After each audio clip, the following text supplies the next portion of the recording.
Ele é psicólogo, orador, escritor e também cantor, mas, sobretudo, é um coração fraterno que abraçou a causa de amor da Fraternidade Sem Fronteiras de imediato, divulgando-a e apoiando-a por onde passa. Nosso amigo Rossandro Klinge apresentará o tema Fraternidade Universal. Seja muito bem-vindo, Rossandro.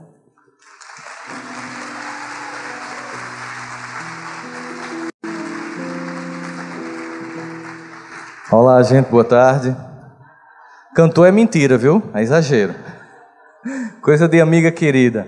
Gente, nós vivemos um momento da história humana que nós sabemos do nível de complexidade dele, que nós sabemos o quanto ele exige de nós muito mais do que uma atitude interior de contemplação do sagrado, mas, sobretudo, uma atitude de exteriorização desse sagrado numa fraternidade que transcenda as fronteiras, que não fique fixada num ponto, num grupo, mas que seja para todos. A grande questão que faz com que as pessoas estejam ou não em conflito é sempre a ideia, muitas vezes infantil, de que Deus é só meu Deus, de que Ele é só da minha tribo e que Ele só atende ao meu chamado. E de que os que não pensam como eu, não vivem como eu, não têm a minha cultura, a minha expressão de fé, são pessoas com as quais eu não tenho nenhum compromisso, e sobre as vidas eu não tenho nenhum tipo de intenção de ajudar, porque eu estou preocupado apenas com o clubinho do qual eu faço parte. Todas as propostas dos homens sagrados que passaram pela Terra, seja do Bhagavad Gita, do Alcorão, dos Evangelhos, da Torá, das Sutras de Buda, apontam um caminho inverso a esse. Apontam um caminho em que a construção de um mundo como nós queremos, desejamos, embora não tenhamos ainda condição de fazê-lo, depende da nossa capacidade de sair dessa visão estreita de um mundo particular e alcançarmos aquele outro que para nós às vezes é exótico, que para nós às vezes é diferente. Então, estar aqui hoje, nessa tarde de sábado, em Campinas, no encontro da Fraternidade Sem Fronteiras, para mim, particularmente, é o retrato do que significa esperança. É quando nós percebemos que sim, existem pessoas que estão dispostas a romper com as barreiras do próprio ego, da própria cultura, da própria civilização e encontrar a todos que se encontram em qualquer lugar do globo para a construção de um mundo melhor. Uma fraternidade de fato sem fronteiras, em que a gente possa encontrar todas as pessoas. Quando a gente pensa nisso, a gente pensa que de fato o desafio de conviver com o outro, com o que a gente chama de alteridade, é algo que nos impressiona muito, e o Brasil particularmente foi forjado historicamente numa condição tal que ele tem uma capacidade de receber essas diferenças como nenhuma outra nação. Mas uma vez aconteceu uma coisa muito curiosa aqui num cemitério em São Paulo, na capital, retratando essa dificuldade que nós temos de encontrar esse outro para que nós possamos construir essa fraternidade.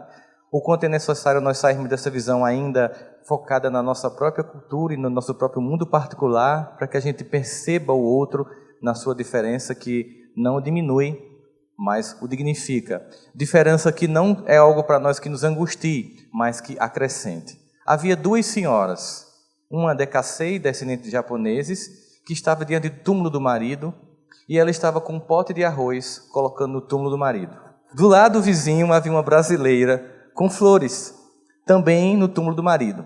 A brasileira achou curioso o gesto daquela Dekasei colocando arroz no túmulo do marido, e a brasileira também viúva do lado com as flores. Ela achou muito estranho que alguém estivesse levando comida para o cemitério. E ela, depois de muito tempo observando o ritual, ela não resistiu e perguntou: a senhora tem certeza que o seu marido vem comer esse arroz? Aí a Dekasei olhou para ela e fez: claro que sim, assim que o seu vier tirar essas flores. Essa é uma história verdadeira que aponta para a curiosidade que é as muitas expressões das culturas, das religiões e da civilização de um modo geral. Mas nós temos, do ponto de vista do conhecimento teológico, filosófico, discussões belíssimas. Nós temos aí apanhados de questionamentos na área da psicologia também belíssimos, que dão conta da nossa necessidade de movimento. O que nós precisamos agora é nos movimentarmos. O que nós precisamos agora é finalmente sairmos de um discurso, de um aquecimento interno, para de fato vivenciar a experiência do servir, para de fato vivenciar a experiência da tarefa. O importante, o impactante é nós observarmos que, nesse momento, muitas pessoas, quando elas são chamadas à tarefa de servir em qualquer área da sociedade, elas têm uma tendência de se dar algumas desculpas que seriam para elas as justificativas que mostrariam quanto seria inviável elas servirem. Algumas se dizem, por exemplo, incapazes ou imerecedoras do trabalho no bem, em qualquer que seja a expressão desse trabalho, porque acham que somente alguém bom pode servir. E esquecem que a lógica é completamente diferente dessa. Nós não somos bons e por isso servimos. Nós nos servimos, nós servimos. E por isso nós nos candidatamos finalmente a sermos bons. É como eu digo sempre aos meus pacientes no consultório. Você não tem que melhorar para viver. Você tem que viver para melhorar. A vida é o melhor remédio. A ação é o melhor medicamento. E nós já experimentamos isso. As pessoas que já tiveram, por exemplo, a oportunidade de, como caravaneiro, ir às aldeias onde a Fraternidade Sem Fronteira assiste essas crianças, voltam com um sentimento de enriquecimento impressionante. E mesmo para quem não foi, como eu ainda não tive a oportunidade por questão de tempo de ir, mas só de sentir a narrativa de quem foi, você é contaminado. Divaldo já disse muitas vezes que uma das formas fundamentais para que nós possamos manter nosso senso de realidade e que a gente não perca o passo com o real é sempre estar junto dos necessitados. Porque comumente o nosso ego é tão exposto à vaidade que por algum momento a gente pode achar que é, quando na verdade ainda está longe de ser. E nesse momento em que a gente começa a achar que é o cara, a pessoa mais importante do mundo, nada como estar junto de quem está desprovido de tudo para nós vermos as múltiplas dimensões de um planeta que nos solicita a ação. Daqueles que por algum momento estão com um pouco mais, seja de cultura, de dinheiro, de disposição, de evolução, que eles possam estar dispostos a servir e ajudar. Porque nesse momento nós criamos o que seria de fato o conjunto dessa fraternidade universal. E é interessante que Paulo tem uma carta que ele manda à comunidade de Coríntios. Paulo gostava muito de fazer comparações, para ficar mais didático para as pessoas daquela época. Comparações entre a dinâmica da igreja, por exemplo, e o corpo. Quando ele vai dizer que Cristo é a cabeça e a igreja é o corpo, ele faz muitas essas analogias para que fique mais acessível a compreensão dos irmãos nossos daquela época. E sobre essa temática da fraternidade e do papel que cada um exerce na coletividade do mundo, ele mais uma vez utiliza dessa expressão numa carta que ele manda à comunidade de Coríntios, no capítulo 12, versículos 22 a 26, quando ele diz o seguinte: antes, os membros do corpo, que parecem ser mais fracos, e olha como ele coloca, parecem ser mais fracos, são necessários, para que não haja divisão no corpo, mas antes tenham os membros igual cuidado uns com os outros. De maneira que, se um membro padece, todos os membros padecem com ele, e se um membro é honrado, todos os membros se regozijam com ele. A decadência de um único ser humano é a decadência da humanidade. O levantar de um único ser humano é o levantar da humanidade. Por mais que a gente tenha essa compreensão intelectual, de que nós somos irmãos, ainda é uma compreensão intelectual. Esse sentimento ainda não se transformou numa prática. Então, qual é o objetivo de estarmos aqui? É nos desafiarmos a construir possibilidade de que isso seja não mais um discurso, mas uma prática. Que nós possamos, de fato, sair desse plano de apenas perceber o outro como alguém que pode ser alvo ou objeto do meu respeito, da minha tolerância, e mais que isso, que esse outro seja objeto do meu amor. Certamente, quando Cristo fala de amar o inimigo, ele deve ter perdido muito apoio popular na época e o Facebook dele teve várias descurtidas. Porque enquanto ele estava, dai a César o que é de César, dai a Deus o que é de Deus. Hashtag Jesus, estamos com você. Quando ele estava fazendo, aparentemente, essa diferenciação entre bem e o mal, ele estava tendo apoio popular. Quando ele disse, agora, sabe aquele inimigo, aquele que você julga que te persegue? Se ele pedir para você caminhar uma légua, caminhe duas. Se ele pedir uma coisa, dê outra. Se ele der uma tapa numa face, dê outra e ame ele. Eu acho que alguém deve dizer, agora ele surtou. Agora exagerou. Porque a proposta é radical. A proposta, de fato, é de transformar este planeta num lugar onde nós possamos conviver com todos. Isso é uma coisa simples? É uma coisa fácil? É uma experiência que nós podemos estar vivendo o tempo todo? Quando a gente analisa o panorama do desenvolvimento histórico, nós temos uma tendência equivocada de achar que não está havendo evolução, mas ela está havendo evolução o tempo inteiro. Quando a gente percebe isso, a gente percebe por vários sintomas. Não sei se acontece aqui em Campinas, das campanhas políticas em algumas cidades do Brasil, os partidos escolhem uma cor e um candidato tal fica com a cor específica e o outro candidato fica com a cor tal. E ficam com algumas pessoas com aquelas bandeirinhas nas ruas, nos cruzamentos, com o cano de PVC e a bandeirinha vendendo aquele candidato. E muitas vezes eles vão para um debate político na TV e meio que se agridem. E a gente fala, como a humanidade ainda precisa evoluir. Mas se a gente pensar que aquelas bandeirinhas substituíram lanças, arcos e flechas que levavam à morte, e que aquelas regressões verbais substituíram o assassinato, nós vamos ver que nós estamos em processo de crescimento. Mas, obviamente, quando a gente analisa esse panorama, a gente pode perguntar, podemos mais? Podemos. Certa feita teve uma exposição de Charles Darwin, que veio aqui para o Museu do MASP. Eu estava em São Paulo na época fazendo uma palestra, e eu tive a oportunidade de ir. Trouxeram todos os objetos da casa de Charles Darwin, todos. Eles remontaram a sala onde ele estudou e desenvolveu a teoria da evolução das espécies. E ele tinha um diário de bordo em que ele fazia comentários sobre os lugares onde ele esteve.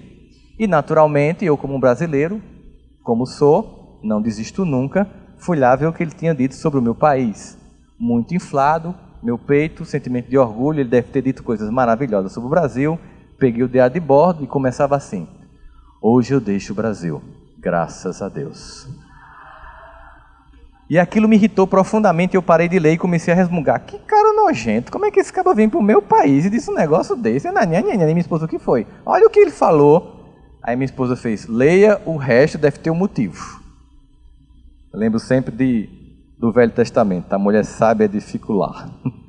E aí eu fui ler o resto, e estava assim: nas casas onde eu morei, em Recife, no Rio de Janeiro, as pessoas tinham pregos para diariamente esfolar os dedos dos escravos.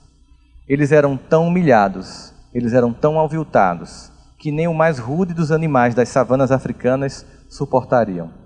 Certa feita, numa casa no Rio de Janeiro, uma criança de apenas 12 anos foi espancada quase até a morte, antes que eu intervisse, só porque me serviu um copo d'água que não estava perfeitamente limpo.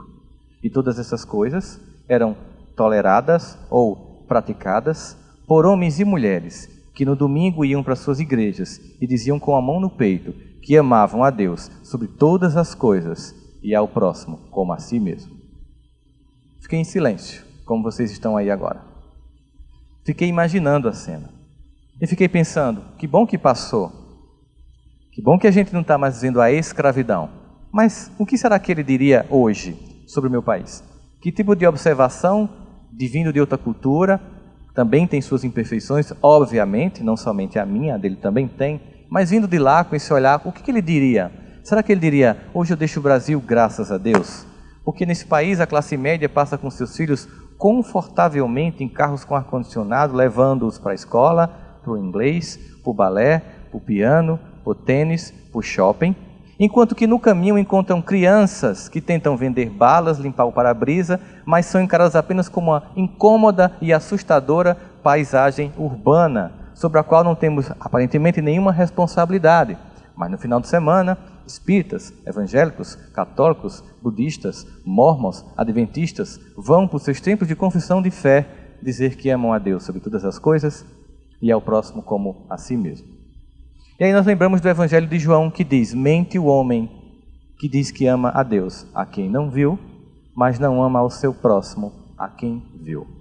João está querendo nos dizer que amar a Deus é muito fácil, porque Deus é o pleno amor. Mas a execução desse amor pleno se dá quando eu amo a todos os outros por Ele criado, que são meus irmãos. E embora isso seja aparentemente apenas um conceito, é uma realidade que nós temos pagado um alto preço por fugir dela. Por nós acharmos que nós só somos irmãos de alguns, nós continuamos construindo os choques de civilização, de cultura, de etnia e de religião. Nós precisamos, nesse mundo em que, neste momento, aparentemente certas ideias absolutistas, ideias de separação, voltam a ser tônica nos discursos e nas práticas, nós precisamos ser vigilantes sobre a necessidade de, sim, sermos os arautos de uma fraternidade que não tem cor, que não tem raça, que não tem credo e que não tem fronteira, que não se resume a um lugar e a um povo, mas aonde a dor exista, que ela possa ser assistida. Muitas vezes, o grupo da Fraternidade Sem Fronteiras, por algumas pessoas que não analisam sobre esse prisma de uma fraternidade que não tem fronteiras, foi acusado de ajudar uma região onde teria no próprio país pessoas que têm necessidade. Parece que não entendeu o nome da organização, Sem Fronteiras. Obviamente que nós sabemos que nós temos necessidades, mas se nós formos comparar as estruturas políticas, históricas, os marcos civilizatórios e ao mesmo tempo as instituições presentes em alguns países e noutros, nós perceberemos que a miséria coletiva em uns é muito maior do que a de outros. Na própria África, a experiência recente que Wagner e todos que fazem a fraternidade teve em Madagascar, percebeu que na própria África tem situações ainda mais danosas, miséria ainda mais profunda do que a gente possa imaginar. O que acontece é que, lamentavelmente, com a criação das redes sociais, nós tivemos o advento de uma coisa interessante e, ao mesmo tempo, de um problema. O interessante é que nós nos conectamos e, por exemplo, agora pessoas estão nos vendo por Facebook, por web TVs, por web rádios, isso é maravilhoso. Em contrapartida, muitos de nós acham que a nossa grande contribuição para a mudança do mundo seja apenas curtir e compartilhar. Nós engessamos a nossa ação, nós engessamos a nossa atitude. Nós imaginamos que apenas transmitindo imagem, nós estamos contribuindo para uma causa. Nós precisamos muito mais que isso. Nós precisamos sair da zona de conforto da indiferença. Existem momentos da história humana em que nós percebemos o quanto a indiferença foi a causadora da dor e da angústia humana. Durante muito tempo, estudos foram feitos sobre, por exemplo, como que Hitler conseguiu, com Joseph Goebbels, que dirigia a propaganda nazista, convencer um povo tão culto como o povo alemão a fazer tudo o que fez. Após o fim de 1945, pesquisadores de várias universidades sérias do mundo se debruçaram em pesquisar sobre como se comporta o psiquismo das massas e como elas são controladas e como todas essas coisas acontecem. E aí se começou a fazer uma série de pesquisas, entre eles o professor Rosenda da Universidade de Yale e o professor Stanley Milgram também, fazendo pesquisas sobre comportamento de massa. O professor Rosenda fazia o seguinte, ele ia ao Central Park em Nova York com um grupo de alunos e ficava olhando para cima. O que vocês acham que acontecia? Um monte de gente que ia passando e ia chegando junto e olhando para cima. Imagine que a gente agora pega aqui umas 5 ou 6 ônibus e vá para o centro de Campinas e fica olhando para cima. O que vai acontecer? À noite sai no Jornal Nacional. Loucos de uma ONG que ajuda a África estavam olhando para cima. Né? Mas a população de Campinas foi junto também e algumas pessoas que chegassem lá, pelo comportamento do grupo, olhariam para cima e fariam, que coisa linda. Porque a necessidade de se sentir pertencente a um grupo faz com que as pessoas tenham comportamentos padrões. Outra experiência que ele fez foi fazer o seguinte, pediu para os médicos, antes de iniciar uma consulta, fazer, doutor, o senhor vai pedir para os pacientes fazerem alguns movimentos. O paciente chegava e o médico dizia, por favor, levante, fique com uma perna só, agora pule, vá até a janela. Coloque a língua na janela. Agora volte. Agora sente. Depois ele começava a anamnese da consulta. Nenhum paciente perguntou, doutor, por que é que o senhor pediu para fazer essa loucura toda? Ele concluiu que era a síndrome do jaleco branco. Alguém com jaleco branco tem poder de dizer o que você vai fazer e você não questiona.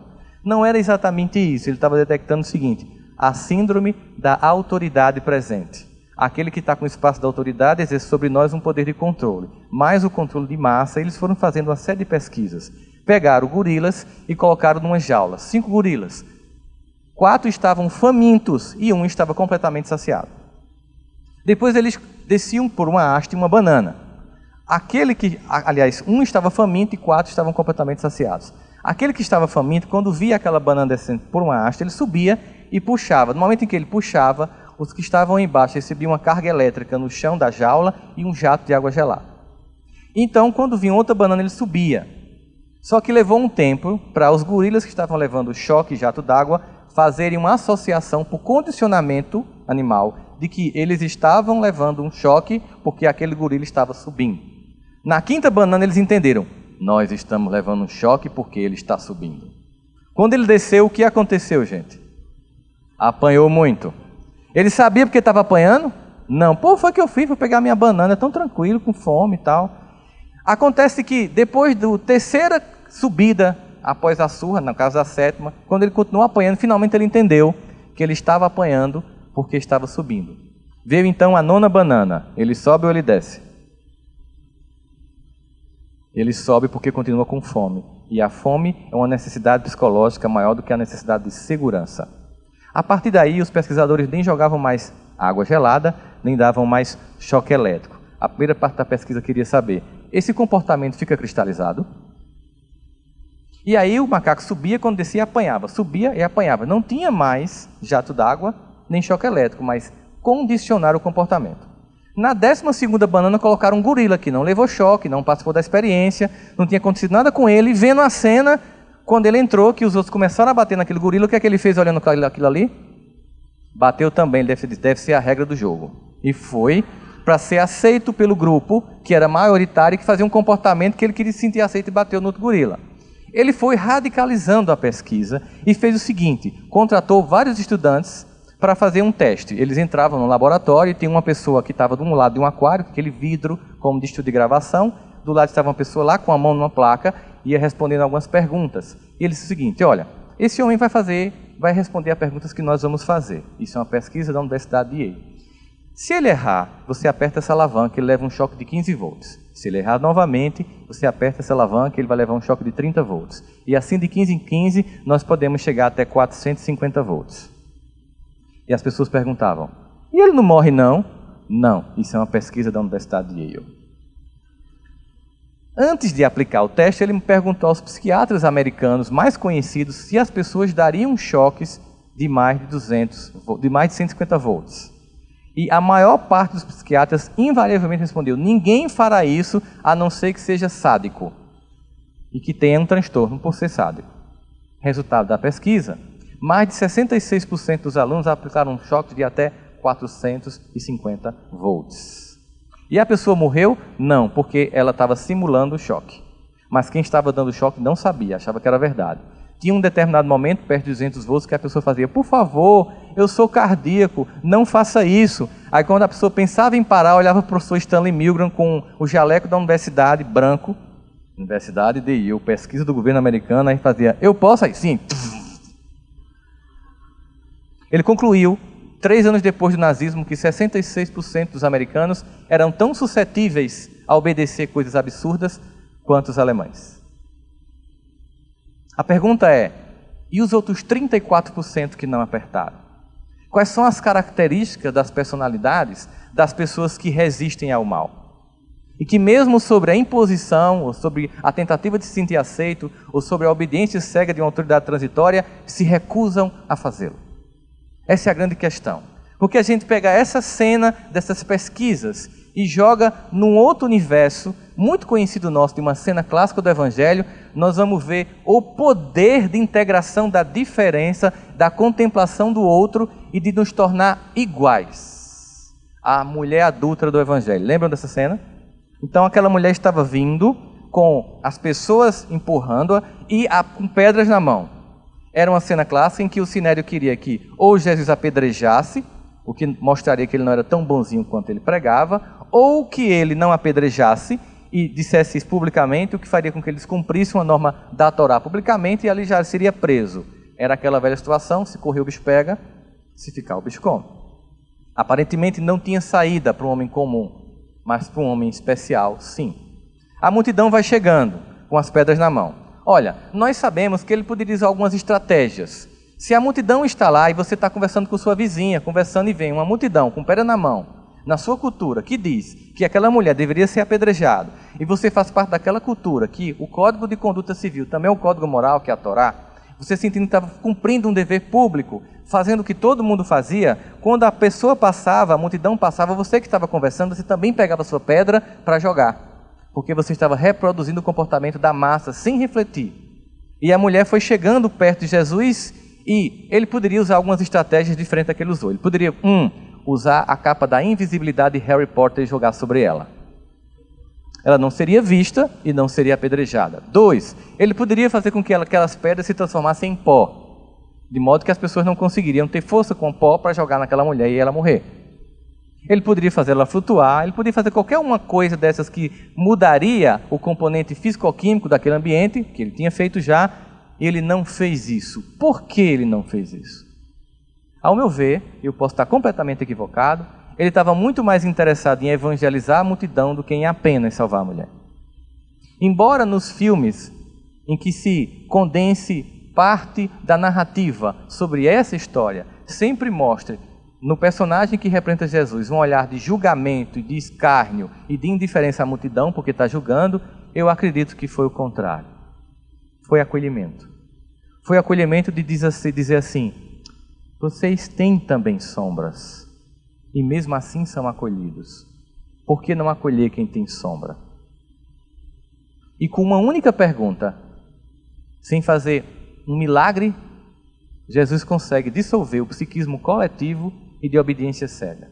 Com uma única pergunta, que não é feita para a multidão, mas é uma pergunta feita para cada membro da multidão, ele devolve a cada um a sua individualidade, capacidade de autorreflexão, fazendo com que as pessoas parem de se comportar como cardume, parem de se comportar como todos e se comportem individualmente e percebam a incapacidade que nós temos de julgar. Assim, todos abrindo mão da pedra, ele pergunta para a mulher quem havia condenado ela e ele mesmo diz que não a condena. O que nós vemos ali é acolhimento de todos, acolhimento dela e acolhimento da multidão. E não salvando ela e execração da multidão. É o acolhimento das sombras que nós temos. Mas passou-se muitos anos em relação àquela cena, centenas de anos, vários séculos. O ano passado, uma jovem chamada Fabiola foi flagrada por seu marido saindo do motel.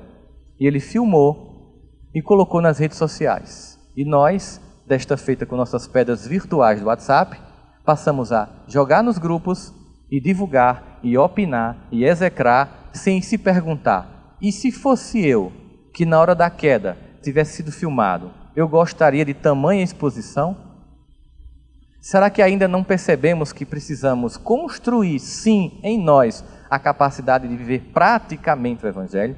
E que somente essa é a condição sem a qual nós não vamos construir um nível de fraternidade?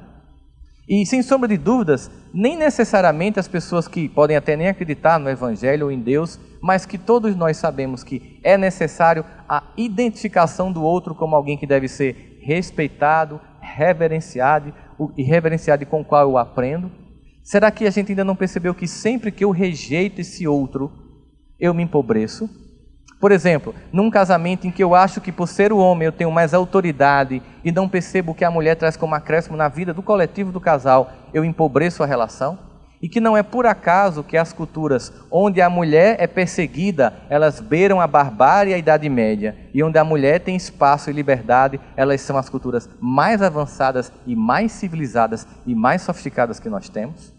Se desde casa, desde a minha experiência em casa, num relacionamento afetivo, a convivência com o outro impede a igualdade da dignidade, imagina isso quando eu conseguir construir coletivamente.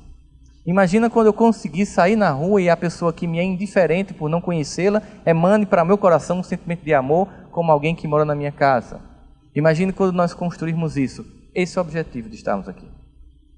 É sermos, junto com todas as outras organizações que ao redor do mundo ajudam, saem da sua zona de conforto, pensam além de si mesmo e vão ao encontro desse outro em sua fragilidade e encontrando lá essa aparente fragilidade, percebem a própria fragilidade de quem vai ajudar e voltam-se profundamente enriquecidos e fortalecidos por esse encontro que faz com que cada um de nós possamos criar a identidade de, sim, fazemos parte de um mesmo mundo, de uma mesma coletividade.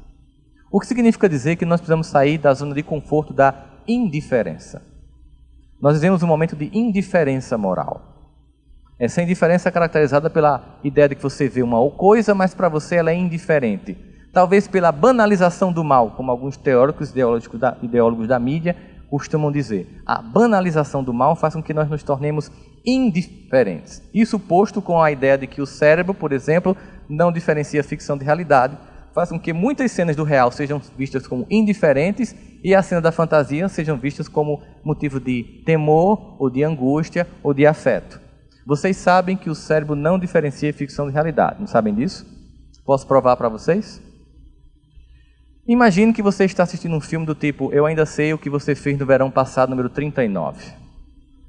Um clássico do terror trash de cinema, em que uma jovem está falando ao telefone sem fio numa casa separada da cidade, numa noite chuvosa e com relâmpago. Essa jovem está com o telefone na mão, conversando com a amiga enquanto o relâmpago rola, e você que está aqui no shopping do Pátio Dom Pedro, tomando pipoca no cinema, fica muito angustiado porque percebe que, de repente, passa um vulto por trás da porta. Algumas pessoas mais ansiosas dizem para a moça, preste atenção, como se ela estivesse escutando, esquecendo que ela está numa praia em Malibu, curtindo o filme que ela também fez. Mas você vai entrando na cena, a cena começa, de repente um relâmpago mais forte, a luz se apaga. Em toda casa americana, a luz se apaga. E onde fica o disjuntor? No porão. O que já é assustador. A moça sai porque o telefone sem fio corta a ligação. Nós começamos a perceber pelos relâmpagos a sombra daquele ser que está lá fora. A pipoca aumenta a intensidade, a música fica tan, tan, tan. Ela abre uma porta, ela abre outra, abre uma porta, abre outra. Quando ela finalmente vai chegando perto do porão, que ela abre, pam! Acontece exatamente isso. Nós temos um medo.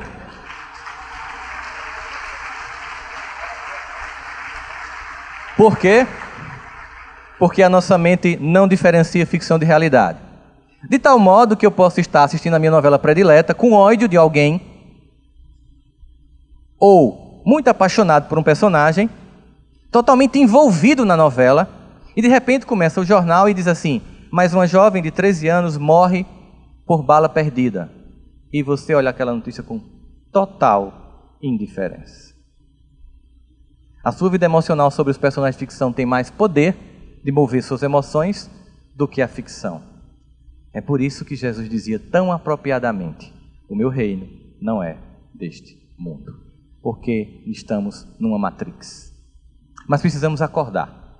E uma das formas de acordar da Matrix é perceber existem múltiplas realidades sobre as quais tenho eu, sim, responsabilidade.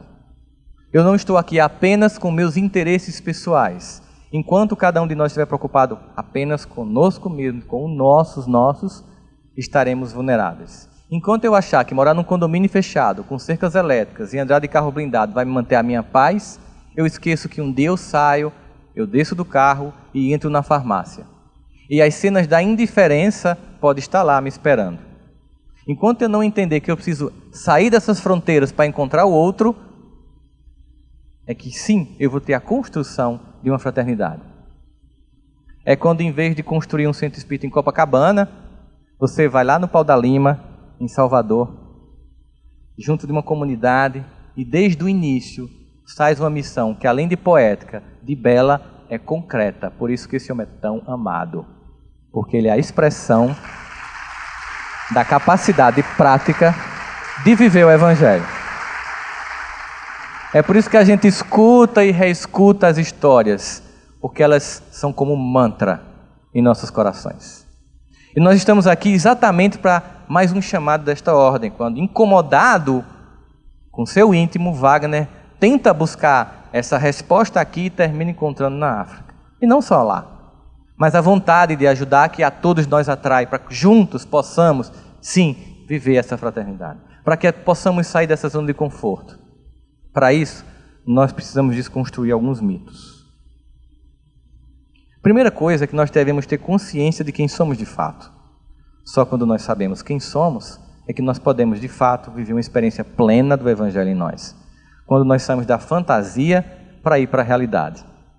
Quando o IBGE fez 4 perguntas interessantes para o povo brasileiro, eu gosto dessa pesquisa porque ela é sintomática sobre a característica esquizofrênica de nós brasileiros. A primeira pergunta foi, você é racista? Mais de 90% dos entrevistados, de jeito nenhum. Não, eu não sou racista, não. Teve até um que colocou assim, eu conheço negro de alma branca. A segunda pergunta, o Brasil é um país racista? Mais de 90% dos entrevistados, muito racista esse país. A terceira pergunta, você é invejado? Você inveja? Não, que é meu, que é do outro. Quarta pergunta, você é invejado? Muito, criatura, é uma coisa incrível, eu não posso fazer nada que o povo me inveja. A conclusão da pesquisa é o seguinte, é que todos que responderam não eram nem racistas, nem invejosos, mas disseram que o Brasil era um país de racistas invejosos. Quando eu acho que apenas o outro é mau, eu não enxergo minha sombra. A proposta é: enxergue não para se culpar, não para se destruir, como dizia Joana. O ser consciente nem se acusa, nem se culpa, nem se justifica, apenas se transforma. Essa transformação se dá num exercício não mental, mas prático, em que essa transformação possa ser percebida pelo outro, não porque eu quero convencê-lo, porque eu preciso me convencer de que eu comecei a construir uma prática na minha vida, em que eu me torne uma pessoa de bem, em que eu construa um mundo melhor. O que está se pedindo então? É para sair da zona da neutralidade. É preciso que a gente saia da neutralidade, que a gente dê um passo adiante e que a gente construa ações práticas em torno das dores dos que nos cercam. Quando a gente pensa na neutralidade, a gente pensa no perigo que ela representa. E aconteceu em 1964, nos Estados Unidos, um caso que virou famoso sobre difusão de responsabilidade, que é quando eu acho que alguém vai resolver. Tipo assim, a luz apaga na sua rua e você pensa: eu não vou ligar para a companhia elétrica não, porque eu tenho certeza que alguém vai ligar. Mas todo mundo tem essa mesma percepção e ninguém liga. E aí você percebe que amanheceu o dia e a luz não chegou. A difusão de responsabilidades faz com que a gente ache: não, alguém vai fazer isso. Talvez tenha sido isso que aconteceu, por exemplo, com o doutor da lei, quando disse que o sacerdote passou e não fez nada, o levita passou e não fez nada. Talvez eles pensaram: alguém vai fazer, mas alguém tem que fazer. Aconteceu no bairro do Queens, em Nova York, o assassinato de uma jovem chamada Kate Genovese. Virou um caso de psicologia de difusão de responsabilidade. Essa jovem estava passando nessa rua à noite e ela começou a ser esfaqueada. O crime ocorreu em 35 minutos, em 3 ataques separados. Quando ela começou a ser esfaqueada, ela começou a gritar. As pessoas começaram a acender as janelas e gritar: pare com isso! O assassino começou a temer e se distanciou. Como as pessoas só fizeram isso, pare com isso, e depois de um tempo fecharam suas janelas e apagaram suas luzes, ele voltou e começou a esfaqueá-la novamente. Ela voltou a gritar novamente, no intervalo de 35 minutos. Quando ela gritou novamente, porque estava incomodando o sono de quem dormia, as pessoas abriram novamente as janelas dessas mais gentes: pare com isso! E ele parou novamente. Como depois de alguns minutos as pessoas voltaram a fechar suas janelas, ele voltou e terminou o assassinato. Depois disso, as pessoas foram para uma corte e 38 testemunhas que acenderam as suas luzes e que apenas pediram para parar com isso, disseram: é porque eu achei que alguém tinha chamado a polícia. Isso é um famoso caso de difusão de responsabilidade. É quando eu acho que alguém vai fazer. Há uma história famosa de um homem que estava em casa lendo e ouviu assim: uma guerra no país vizinho, e ele pensou: é no país vizinho, não está próximo de mim. A guerra chega na fronteira do meu país. É muito distante, eu moro muito longe da fronteira. A guerra está no estado vizinho ao meu, mas não é no meu estado. E um dia a guerra entrou no estado, e um dia chegou na cidade dele, entrou na casa dele, e ele disse: por que ninguém me ajudou? Porque exatamente como ele, as pessoas achavam que isso é uma responsabilidade dos outros, ou que alguém ia fazer, e não ele. É essa neutralidade que nos adoece. Essa neutralidade faz com que nem tenha tanta gente ruim, mas porque pouca gente ruim conta com a neutralidade de muitos, o mal aconteça. Eu vou citar aqui 4 eventos clássicos, conhecidos historicamente, para a gente perceber isso. A maioria dos alemães eram pessoas boas, mas Hitler comandava só algumas pessoas muito más. Mas contando com a indiferença dessas pessoas, aspas, boas, 60 milhões de pessoas foram mortas, entre as quais 14 milhões em campos de concentrações e dentre estas 6 milhões de judeus. Os bons foram omissos. A maioria dos chineses também eram bons, mas foi sob o comando de uma minoria que Mao Tse matou mais de 70 milhões de pessoas na Revolução Cultural. Os bons foram omissos. Nos Estados Unidos tem cerca de 8 milhões de muçulmanos. Bastaram 11 para fazer os atentados de 11 de setembro.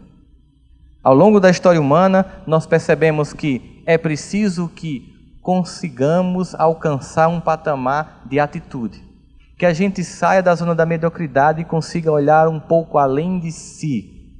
sair um pouco do ego infantil em torno da necessidade do outro. Essas são as pessoas que fazem a diferença e que montam as estruturas para um novo tempo. Obviamente, vocês já devem ter ouvido muita piada sobre fazer o bem, ajudar o outro. E você acha que vai mudar o mundo? Coitado, coisas do tipo. Às vezes são frases que podem nos desestimular. Em nenhum momento nós estamos solicitados a salvar a humanidade. Este homem já veio.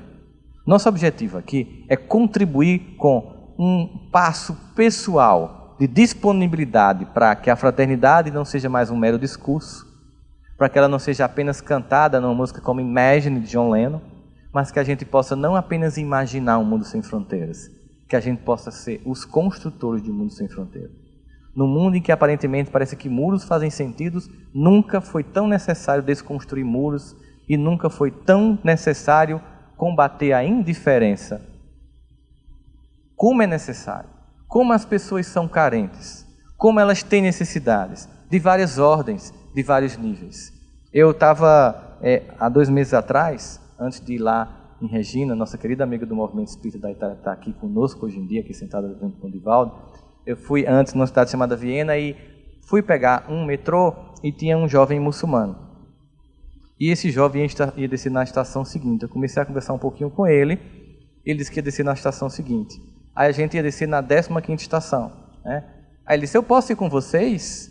Claro, eu confesso a vocês. No primeiro momento, quando ele disse que queria ir comigo até a 15ª estação, eu pensei, por que ele quer ir comigo até a 15ª estação?